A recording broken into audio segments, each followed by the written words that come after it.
시청자 여러분 안녕하십니까. 지금부터 전흑현의 안보정론을 시작하겠습니다.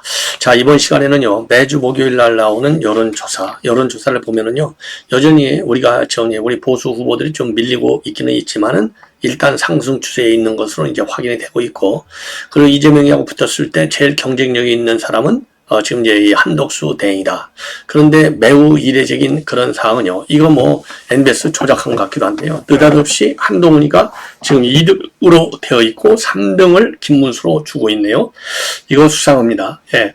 한 주 사이에 이렇게 한동훈이가 치고 나오는 거, 이거는요, 지금 이제 오늘, 내일 이틀간 지금 여론조사가 시작되지 않습니까?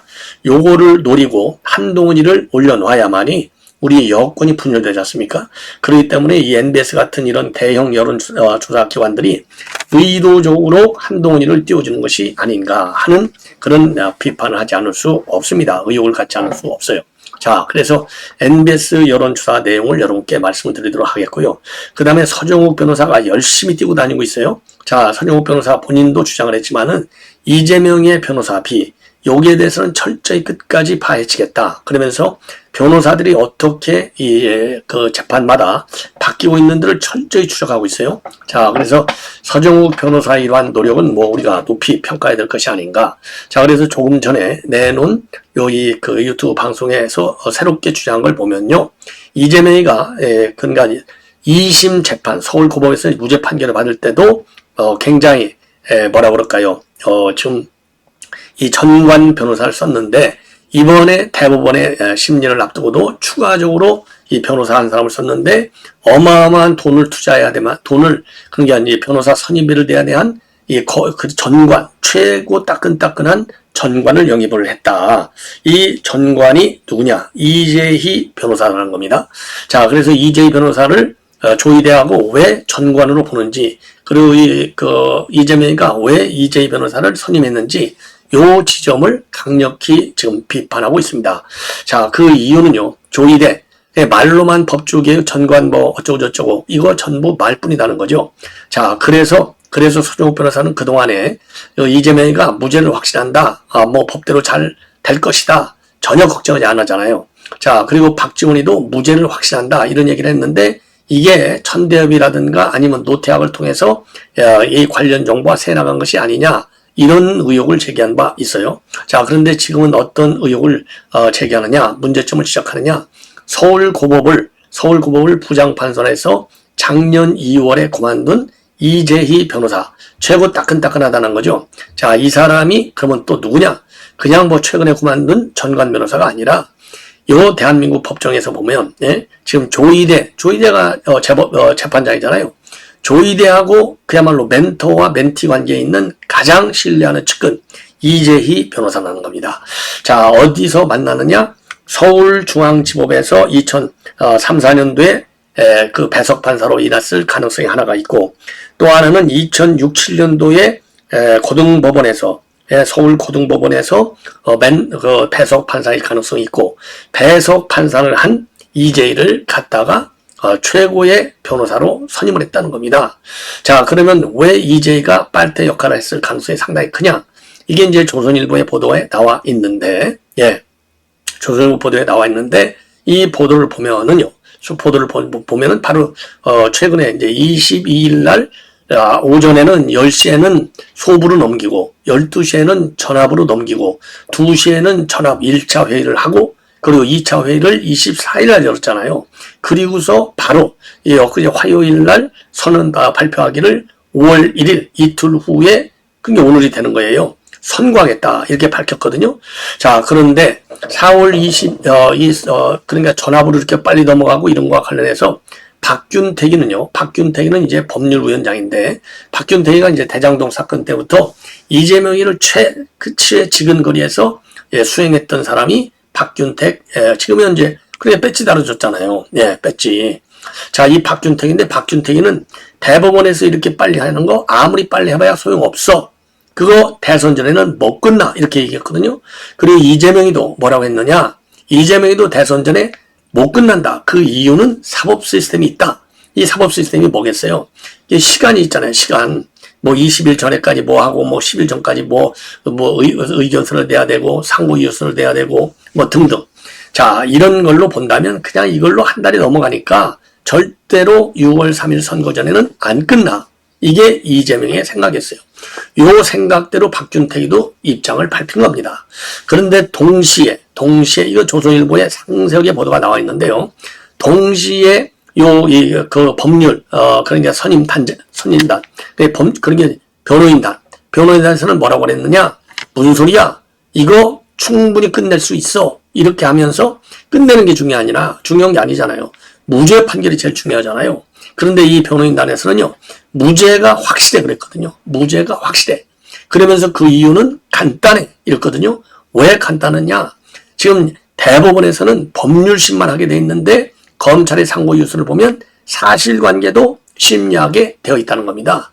사실관계를 제대로 따지라는 내용으로 검찰의 상고이유서가 됐는데 이거는 상고이유가 되지 않는다는 겁니다. 그렇기 때문에 굉장히 단순하고 간단 명료하기 때문에 이거는 그 대법원에서 무죄가 확실하다. 자, 그러니까 지금 이걸 보면은요, 변호인단에서는 무죄를 확신한다 이거예요. 그리고 변호인단 의견이 더 중요하잖아요. 박준택이는 당의 법률위원장이고, 그리고 현장을 뛰는 사람은 변호인단이잖아요. 변호인단이 제일 잘 아는 거아닙니까? 그런데 이 변호인단에 기존에 항상 뭐죠? 항상 빠지지 않는 변호인들이 있어요. 이 변호인들이 바로 누구냐? 빠지지 않는 이 변호인들을 보면은, 전에 LKB에 있던 김종근 변호사, 그 다음에 이승엽 변호사, 그리고 쌍방을, 이 대납 의혹이 있었던 이태영 변호사. 자, 이런 사람들이 빠짐없이 항상 이재명 딱 사건 붙으면은 따라다니는 사람들인데, 이때 서울고법 얘기입니다. 서울고법. 여기에 누가 들어갔느냐? 박현석 변호사가 들어갔다는 겁니다. 그래서 이 박현석 때문에 지금 무죄가 나온 것이 아니냐, 이런 의혹도 제기되고 있는 거예요. 그리고 서정욱 변호사도 그런 의혹을 제기하고 있는 겁니다. 왜냐? 박현석이가 최은정이하고 연수원 30기로 제일 절친이라는 겁니다. 제일 절친. 그래서 박현석 변호사가 키맨으로 변호 활동을 했다는 겁니다. 자, 그래서 이게 느닷없이 정말 예상을 훨씬 뒤엎는 해괴망측한 논리로 이게 무죄가 떨어진 거예요. 예. 자, 그리고 이제 박현석 변호사는 또 누구였었냐? 우원식 밑에서 보좌관을 했다는 겁니다. 비서관을 한, 우원식 밑에서 비서관을 한 그런, 그 우원식은 누구예요? 우원식은 이재명이가 시켜줬잖아요, 의장. 그리고 우원식 부인은 김혜경이하고 같이 다니면서 밥 사먹고 밥 사주고 이러면서 선거운동을 같이 한 인간이잖아요. 그러니까 찐명의 찐명. 그러니까 지금 우원식은 의장이 아니고 이재명 하수인 같이 놀고 있잖아요. 완전히. 이재명 대리인지 무슨 이런 인간이 무슨 국회의장입니까? 그렇지 않습니까? 예. 그래서 이 박현석이가 최은정이하고 동기뿐만 아니라 우원식의 비서관까지 했을 정도로 찐명이라 이거예요. 그래서 이 박현석이를 집어넣어가지고 결국은 무죄를 받아내서, 그러니까 이제 이 위기 탈출의 명수가 이재명, 기네스북에 오를 것이다, 이런 얘기가 나오잖아요. 그런데 대법원에서는 어떤 이 묘약을 쳤느냐? 바로 이재희를 선임했다는 겁니다. 이재희.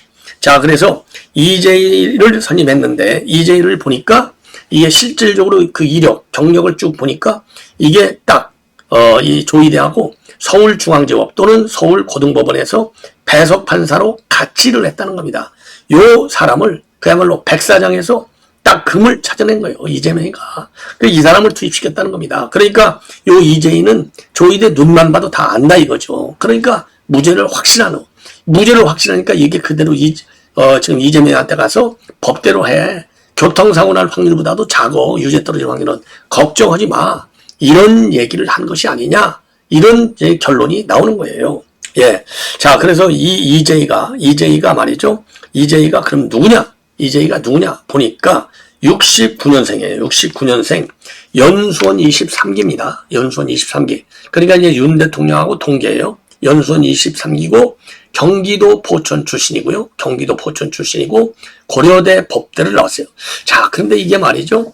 요 문제아들 전부 이재명이 무죄 때리는데 기여한 사람들이요. 판사, 변호사 할 것 없이 고대 출신이 미안한 얘기지만 너무나 많아. 고대 출신들 너무나 많아. 아니, 물론 서울고대 출신들 배신 제일 많죠. 근데 고대 출신도 그 다음으로 많은 것 같아요. 예. 자, 그래서 69년생 경기 포천, 이 연수원 23기 윤 대통령 동기, 예. 이 사람이 메인 변호사 중에 메인 변호사라는 겁니다. 그래서 의정부 고등학교를 나왔어요. 경기도 포천이니까 의정부 고등학교를 나왔고, 영국의 런던 대학에서 장기 연수를 했다는 겁니다. 그래서 이재희하고 조이대의 관계는 권순일과 유창훈의 관계인 것처럼 완전히 이 멘토와 멘티 아주 가까운 관계다. 예, 이 정도가 되면 그러니까 이렇게 박지원이가 큰소리 빵빵 치고 다니고 이재명이가 걱정도 하나도 안 하고 다니는 것이 아니냐 이거예요. 예, 이런 점을 서정옥 변호사가 강력하게 문제 제기를 하고 있는 상황이 되는 겁니다. 자, 여러분들께서도 말이죠. 충분하게 이 소 변호사가 제기하고 있는 이재희, 이게 그러니까 이제 맞춤형. 그래서 지금 이재희가 정도 되는 전관 중에 전관, 따끈따끈한, 아주 따끈따끈한 이런 전관을 변호사로 설립하려면 일반인의 경우에는 선임이 굉장히 어려울 정도로 어려울 정도로 비싸다는 겁니다. 자, 그런데 어려울 정도로 비싼데 어떻게 이재희 이런 사람을 갖다가 변호사로 선임을 추가로 했냐 이거예요. 예, 자, 참 매우 심각한 상황이 아닌가. 예, 매우 심각한 상황이 아닌가. 자, 그래서 제가요, 그래서 이제 요 인적사항을 쭉 한번 찾아봤어요. 쭉 인적사항을 찾아봤더니 이재희 희자는 들어갔지만요, 여성이 아니고 이분은 남성입니다. 예, 남성. 쭉 찾아봤더니요, 2024년도 1월에 고법 판사들이 줄 사표를 냈다는 겁니다. 그 줄 사표를 낸 사람들 중에 한 명이 바로 이재희, 예, 그 고법의 부장판사도 사표를 냈다. 예.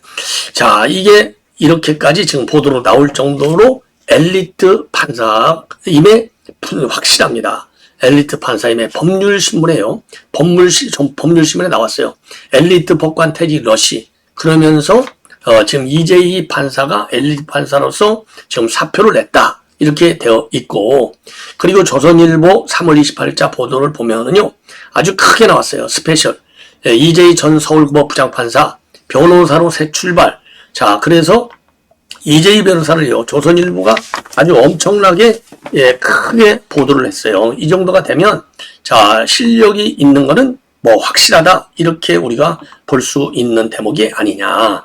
자, 그래서 말이죠. 그래서 말이죠. 이재희 그 변호사가 어떻게 생겼는지 우선 저는 자료화면이 가능한 범위 안에서 이 인물 사진을 제가 한번 보여드릴게요. 저는 인물 자료를 보는 게 저는 굉장히 중요하다. 예, 인상이라는 게 굉장히 중요한 거 아니냐. 저는 항상 그렇게 생각하거든요.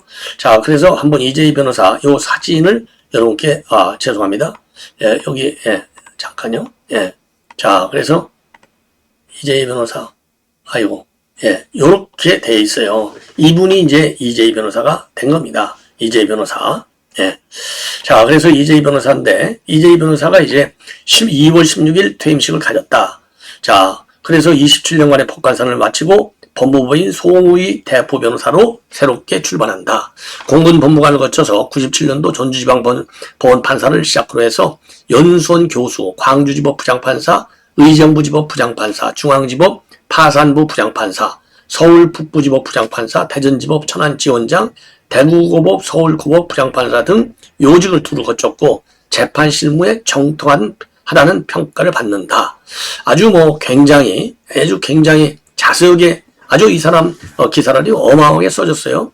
자, 그리고 이제 와영기 사태 때 도산법에 대한 연구와 재판검을 꾸준히 쌓아서 도산법 전문가라는 평가를 받는다. 예, 도산 사건을, 예. 자, 그리고요, 이재희 변호사는 인천지법과 광주지법에서 영장 전담 판사를 맡았고, 고등법원에서도 형사 항소 재판을 주로 받는 형사 재판 경험도 많고, 민사가사 행정재판 두루 담당을 했다. 예. 자, 그래서요, 예, 그래서 이 정도로 말이죠, 이 법무법인 송우를 설립한, 이 송우가 가장 막강한 경쟁력을 바탕으로 해서 그 이름처럼 송우에서도 압도적으로 우월한 로펌이 될 것이라고 자부심을 모았다. 예. 자, 그래서요, 이 송우는 그 고법부장판사 출신 2명의 변호사, 남부지법 수석부장 출신 변호사와 함께 송우를 이재희 변호사가 지금 만들었다는 겁니다. 그러니까 본인이 변호사를 만들 정도로 로펌을 만들 정도의 실력이 되는 거예요. 그러니까 뭐 실력이 대단한 것만큼은 더 이상 뭐라 그럴까요? 의문의 여지가 전혀 없는 그런 어마어마한 전관, 아주 화끈한 전관을 갖다가 이제 키맨으로 투입한 거예요. 그러니까 이 재판 정보를 안 빼낼 수가 얼마든지 빼낼 수 있는 것 아니겠습니까? 아무리 대법관이 이 보안이 철저하고 한다 하더라도 다 알 수 있는 거 아니겠어요? 그게 그들의 기술인 것이죠. 그리고 설령 직접 뭐 대면 접촉 또는 뭐 전화나 메시지 이런 걸 통해서가 아니라 하더라도 아예 슬금슬금 만날 수 있는 방법은 뭐 어마어마하잖아요. 몰라서 못 만납니까? 방법을 몰라서. 고도의 기밀성. 아이고, 우리 공작, 아이고, 얼마든지 가능하다. 그리고 설령 대면 뭐 이런 걸 안 한다 하더라도, 아니, 선임 법조인 명단에 말이죠. 선임 법조인 명단에, 지금 그 이재희 변호사가 올라와 있다. 아니, 그러면 가지는 그의 편이잖아요. 당연히 사람인데, 이 조희대, 이 마음이 안 움직이겠냐 이거예요. 상당히 그야말로 우리가 뒤집어지기를 굉장히 바랬는데, 이제 까봐야 알겠지만, 상당히 불길하다. 언제 우리가 사법부가 제대로 판결한 걸 봤냐? 이런 비판이, 그리고 실망, 분노가 나오는 것처럼 굉장히 좀 불길한 예감이 드는 것을 피할 수 없다. 이렇게 생각이 듭니다. 왜냐? 어디에 그야말로 이연령, 비연령 아닙니까? 이연령, 비연령. 예. 일단 지켜봐야 되겠지만은요. 별로 참 실망스러운 일단 뉴스 중에 하나가 되겠고요. 그 다음에 이제 여론조사 내용을 하나 말씀을 드리겠는데, 반드시 투표하겠다. 이게 84%가 되고, 어마어마하게 이번 투표율이 높을 것 같아요. 그리고 정권 교체가 49%, 재창출은 39%로 되어 있습니다. 39%. 그리고요, 이 지지율을 보니까 3자 가상대결입니다. 이준석이를 별도로 빼놓고 봤을 때, 3자 대결 구도에서 이재명이가 46, 한덕수 31, 이준석 6, 그 다음에 이재명이가 45, 한동훈이가 24, 이준석 6, 그리고 이재명이가 46, 김문수가 25, 그리고 이준석이가 8. 이렇게 지금 NBS가 조사를 했습니다. 예. 그리고요, 그리고 이제 정당 지지도에서 보면, 민주당은 39, 국민의힘이 34입니다. 39, 34. 야, 이거 참, 수상해요. 예, 그리고 이 좋은 조사를 보면 말이죠. 조사를 보면은 왜 갑자기 이 한동훈이가 지금 이제 이 NBS 여론 조사를 보면은 한동훈이가 굉장히 높아요. 대통령 적합도에서 이재명이가 42, 일렬로 세워놨을 때 한덕수가 13, 한동훈이가 9, 그리고 김문수를 6으로 떨어뜨려 놓고 있다라고 볼 수 있는 대목이 아니냐. 예. 자, 그래서 상당히 좀 요 NBS 조사 이거 신뢰하기가 어렵지 않나 이런 생각이 듭니다. 자, 그리고 이제 한덕수 대행 관련 뉴스를 말씀을 드리겠는데요. 한덕수 대행이 이제 오늘 오후에 출마를 선언한다. 이렇게 되어 있습니다. 오후에 출마 선언을 한다. 예, 오후에 출마 선언을 한다. 자, 그리고요, 지금 이낙연한테는 만나자라고 연락을 해왔고, 1차적으로 이낙연이는 고사했다. 이렇게 알려져 있고요. 그리고 이준석이는 당연히 만나겠다. 1차적으로는 만나겠다. 그러나 단일화는 따르지 않겠다. 이렇게 해놨고요. 그리고 이 한동훈 의원인가는 여전히 단일화에 부정적 의견을 가지고 있고, 그리고 중앙일보 보도를 보면, 지금 이제 김문수 측에서도 단일화, 지금까지는 적극적으로 하겠다라고 했는데 이 적극적으로 단일하겠다는 생각에 변화가 있다. 이런 지금 보도가 나오고 있습니다. 그리고 한덕수 대행은 단일화 과정에서 당명 변경이 필요하다는 생각을 가진 것으로 알려져 있어요. 이게 사실 이름 바꿔야죠. 국민의힘 이게 김종인이 얘기잖아요. 김종인이가 붙인 이름을 이걸 벌써 바꿨어야지. 김종인이가 무슨 보수입니까? 사이비 보수지 그것도.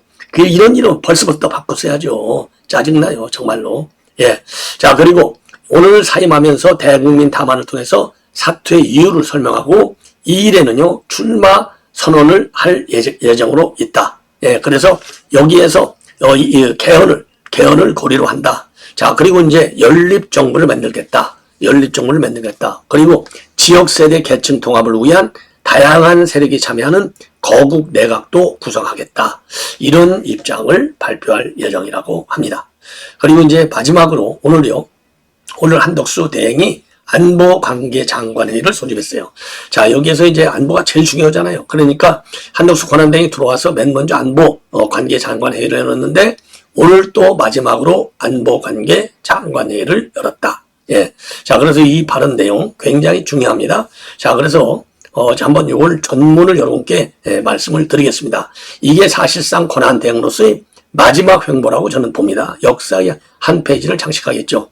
지금부터 안보관 장관회의를 시작하십니다. 우리나라를 둘러싼 국내적 안보 상황은 매우 엄중합니다. 북한은 러시아 파병을 처음으로 공식 인정하면서 러시아와의 밀착 관계를 가속화하고 우리를 겨냥한 무기체계를 개량하면서 새로운 양상의 도발을 획책하고 있습니다. 또한 우리 정부와 기업 그리고 우리 국민들은 사이버 공격의 위협에 지속적으로 노출되고 있습니다. 이럴 때일수록 철저한 대비태세를 유지하고 새로운 위협에 대비하면서 우리 국민의 생명과 재산을 지키는데 한치의 빈틈도 없도록 해주시기 바랍니다. 군의 사기는 전쟁의 승패를 좌우하는 핵심 요소입니다. 장병들의 초우 개선과 사기 진작을 위해 각별히 노력해 주시기 바랍니다. 이러한 노력이 만약에 있을지 모르는 비상사태, 우리의 안전과 승리를 결정하는 요소가 될 것입니다. 미 트럼프 행정부의 집권 2기 정책에서 촉발된 국제사회의 긴장이 우리 안보에 미칠 영향에 대해 우려하시는 국민이 많습니다. 정부는 대미 협상을 비롯해 새로운 국제 질서에 대응하는 과정에서 국익을 최우선으로 놓고 국가안보 앞에 타협없다라는 원칙하에 차분하고 진지하게 임해주시기 바랍니다. 든든한 안보가 나라의 근간이며 우리 경제를 떠받치는 버팀목입니다. 외교안보 부처가 일치단결하여 주인의식과 책임의식을 가지고 오직 국가와 국민만을 생각하면서 잘 챙겨주시기를 당부드립니다. 감사합니다. 이렇게 되어 있고요. 총리실 비서실장, 그 다음에 이제 공보실장도 사임을 했다고 합니다. 그리고 이정현 전 대표가 대변인으로 캠프에 조인할 예정으로 있다. 이런 보도가 나오고 있습니다. 자, 시청자 여러분 이것으로 본 방송은 마치겠습니다. 대단히 고맙습니다.